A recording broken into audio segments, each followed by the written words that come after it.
kebaikan untuk menggapai surganya Allah yang sudah disediakan oleh Allah Subhanahu wa taala. Yang besarnya surga itu adalah langit dan bumi. Bagi orang-orang yang mutakin, ya, mutakin ini secara bahasa adalah melaksanakan segala perintah Allah dan menjauhi atau tidak menjalankan apa larangannya. Ya. Siapa dia? Mutakin di sini dia dijabarkan alakun adalah allazina yunfiqu fis-sarra'i wad-dharra.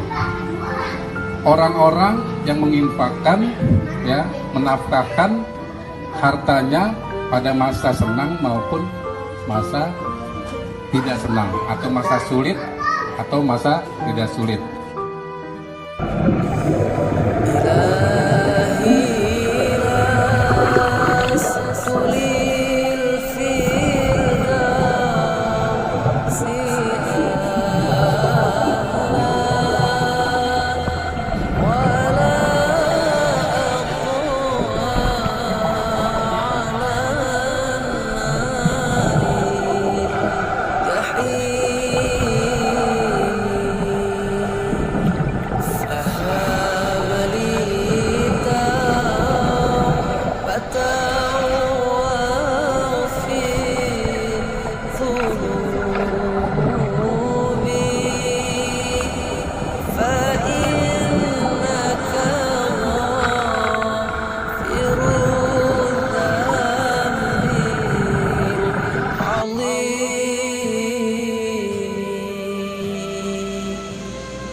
Sampai tiba-tiba suatu pagi gue bangun, ternyata gue kehilangan semuanya.